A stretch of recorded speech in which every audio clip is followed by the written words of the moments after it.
Before I go on, I've got two of my daughters here. Norhana, who's there, she drew the pictures in the book. And Rihanna, who's not seen, she's minding the bookstall in the back. She was the person I mentioned in the piece called Born Again in Trengganu. Because she was born in London, and when she went back to Trengganu 2 years ago with a friend from London, and I was sitting down in London one day, and she sent me a text message which said, "Daddy, I'm now standing in front of your house, and they're flying kites. I love it so much." And that message moved me so much that I sat down and wrote the long piece about Born Again in Trengganu, which appears in the beginning of the book. So the two of them are here in London with me, and I'm so grateful. This is the page which I've been reading for the last 3 appearances. It's the most difficult piece that I wrote in the book, and probably the hardest, and the one which touches me the deepest. It's called Earth Trembling Barbarism. It's page 163.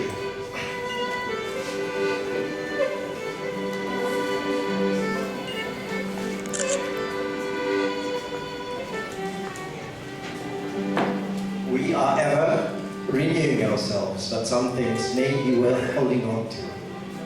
It is our past that puts us securely in our place, and it carries signposts and landmarks down the road that we have traveled.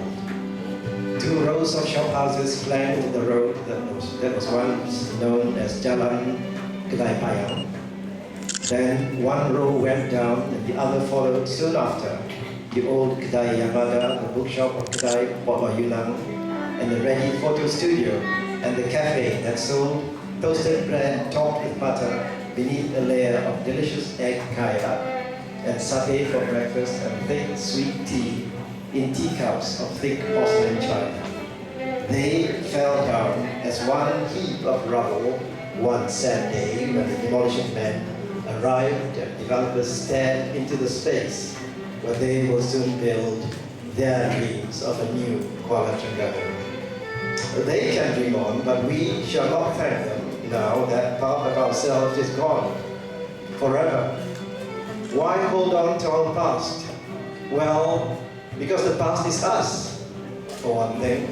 And it is our history and our story, and you will not get the same resonance and hear the same sounds of rebounding from the ready-mix mortar that you will soon pour and shape into your gleaming shopping malls.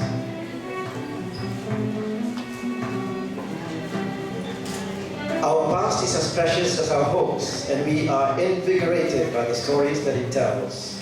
For a people without a history is a people without a soul, and to destroy what we have because we want to move on into a new but uncertain direction is like walking into the night with a blindfold, and it doesn't matter one jot if that blindfold is woven from golden threads.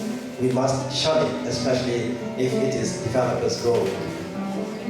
We mourn the loss of those rows of shophouses in Jalan Kedai Payang as we shall forever hang our heads in shame.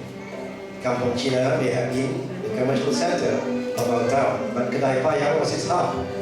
There was the Duyung Ikhwan store there, a shop where my uncle Daud sold fat sewing machines in a general store owned by his friend Wang of Duyung.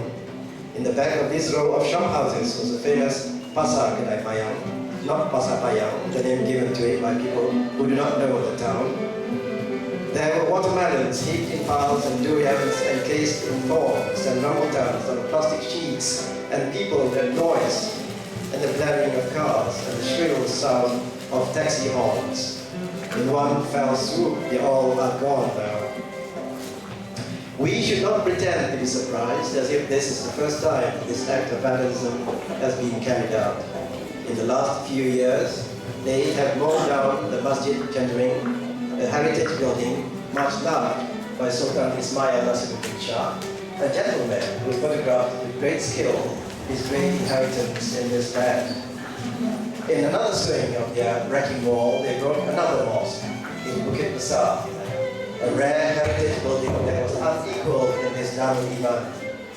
and the broken bits and hearts and flowers and tendrils of work that saw the vicissitudes of our past, they left them to weep silently on the floor.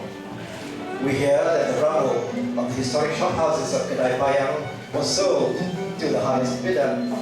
It is left to them to take the broken bits as keepsakes and to wonder at the beauty of past times. They, the vandals, were too mean and cowardly even to let the local Trengganu Museum keep and display them as mementos from our collective memory.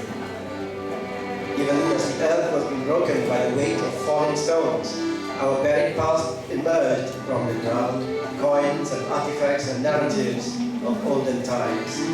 Not surprising, as on the land on which these shops were built was a thriving community of local sailors and traders who traveled to as far away as Sambas in the Nusantara and to Senggora in the north. Our grandmother lived in a tumble-down house in the back of the shop, and I remember seeing her sitting up in the dark beneath intricate fragment pieces and hefty pillars, the remains of that community whose past has been disturbed and unearthed with no ceremony or respect. We shall not thank them for the deeds they have done, but by their deeds alone, they shall be remembered. Thank you.